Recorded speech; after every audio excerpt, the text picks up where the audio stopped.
నిరంతరము నిలుచును. విశ్వాస్యత అంటే రెండు మాటలు ఉన్నాయి ఇందులో. విశ్వాసము, దానికున్నటువంటి ఆశ.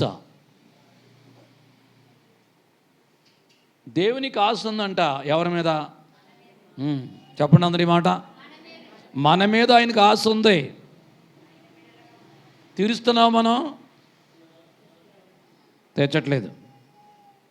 చాలామంది చూడండి,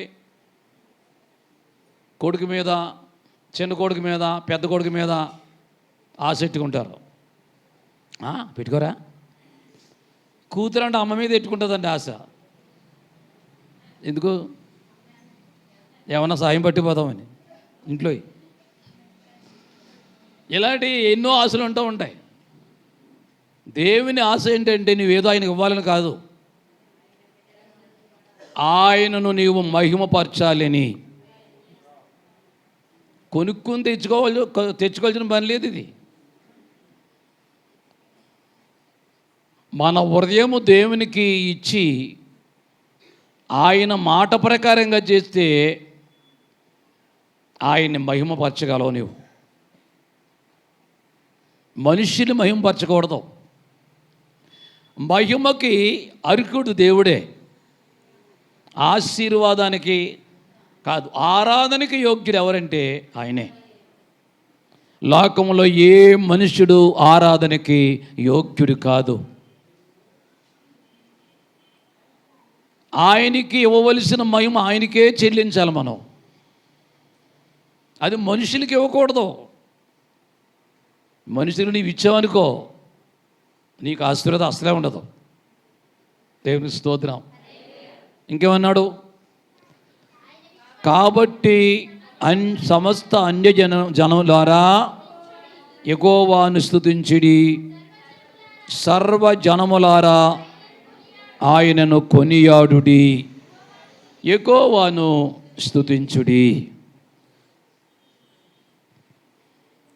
అన్యజనములారా యెహోవాను స్తుతించుడి. అన్యజనులు యెహోవాని స్తుతిస్తున్నారంటారా? ఆయన కోరుకుంటున్నాడు. కానీ అన్యజనులు నిజమైన దేవుణ్ణి స్తుతించే ఏర్పాటు లేదు. ఈరోజు, రేపు, ఎల్లుండా చాలా జరుగుతాయి ప్రపంచంలో. దేనికి జరుగుతాయి అంతానే? బొమ్మలకి, పూజలకి, పురస్కారాలకి,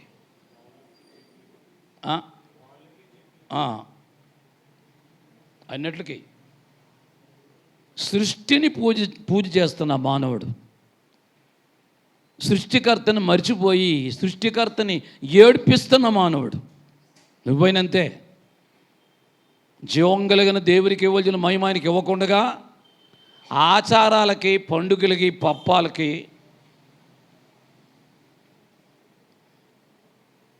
రేపు వస్తుంది పెద్ద పండుగ. ఏం పండుగ? పెద్ద పండుగ. అంటే అనుకునేవాడు చిన్నప్పుడు, అంటే ఇది ఈ పండుగ ఎంత పెద్దదో అనుకునేవాడు. మా నాన్నగారిని అడిగారు, ఎంత పెద్దది ఏంటి బాబా అనేవాడు. మా నాన్ననివాడు కాదు నేను. బాబా ఎంత పెద్దది ఏంటి ఈ పండుగ అనేవాడిని. ఏ పెద్దదిరా, చచ్చిపోయిన వాళ్ళకి పెడతారా? మరి ఆయన వస్తాడా అన్నాను. రాడా.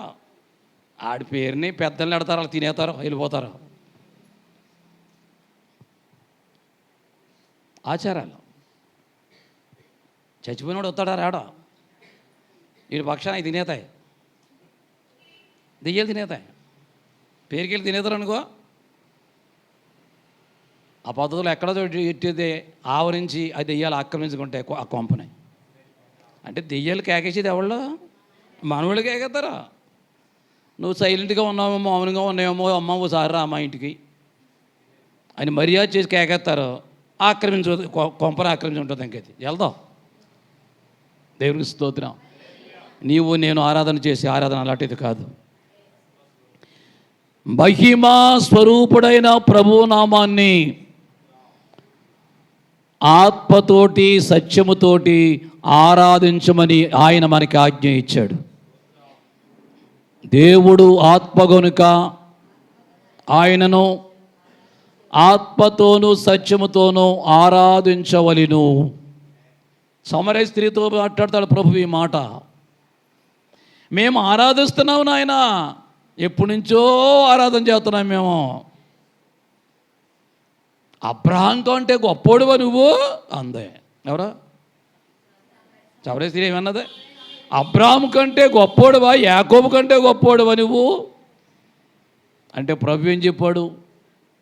అబ్రహాము పుట్టక ముందే నేనున్నాను, యాకోబు పుట్టక ముందే నేనున్నాను, పర్వతాలు లేనప్పుడు ఈ భూలోకంలో నేను ఉన్నాను. దేవుని స్తోత్రాలు చెప్దా. అప్పుడు అంటాడు, ఆ మహిమ చూపించాలంటే నువ్వు నీ భర్తని పిలుచుకురా అర్జెంటుగా. అప్పటికి లైన్లోకి రాలేదు.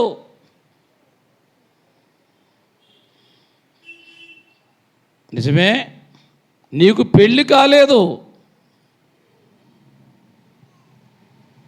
5 అయిపోయారు, 6వ వాడితో బేరం పెట్టుకున్నావు కొత్తగా. ఇప్పుడే వాడు కూడా నీకు గ్యారంటీ కాదు. ఏమన్నాడు? 5 అయిపోయారు, 6వ వాడితో కొత్తగా బేరం పెట్టుకుని ఆడు కూడా నీకు గ్యారంటీ కాదు, ఆడు అయిపోతాడు కొన్ని రోజులకి. ఎలాగుందో తెలుసా మాట? బళ్ళెముతో గుండెల్లో పొడిసినట్టు అయింది ఆమెకి. ఎందుకంటే ఆమె బ్రతుకు ఎంతవరకు ఎవరికి తెలియదు. నా బ్రతికంట బట్టబయలు చేసిన ఆ సత్యము సుకారు గ్రామమంతా కదిలి వచ్చేశారు. ఎక్కడికి? యేసుని చూడటానికి. సమరయ స్త్రీని చూడటానికి కాదు. ఎవరిని చూడటానికి? యేసుని చూడటానికి కదిలి వచ్చేసారు మొత్తం గ్రామం అంతా. ఎంత ఆశ్చర్యం! ఇలాగా అనేకుల హృదయాల్లో ఆయన ఆక్రమించుకున్నాడు ఆయన. దేవునికి స్తోత్రం. కత్తితో కర్రతో ఆయన ఎవరిని మార్చలేదు, కానీ ప్రేమతో మార్చాడు అనేకుల్ని ఆయన, ప్రపంచమంతా ఆయనకి. దేవునికి స్తోత్రం. అట్టి దేవుని కలిగిన మనం ధన్యులు. వాక్యులకు వెళ్దాం.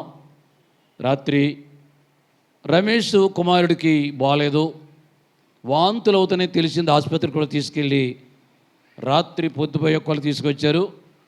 తగ్గిందమ్మా? ఇంకా నీరసంగా ఉండి ఆ బిడ్డకి దగ్గర 2-3 రోజుల నుంచి అవుతున్నాయి ఆ వాంతులు. దేవుడు ఆ బిడ్డని స్వస్థపరిచి ఆరోగ్యం ఇచ్చేలాగా మీరు ప్రార్థన చేయమని మీకు గుర్తు చేస్తున్నాను. దేవునికి స్తోత్రాలు చెప్దాం. వాక్యంలోకి వెళ్దాం.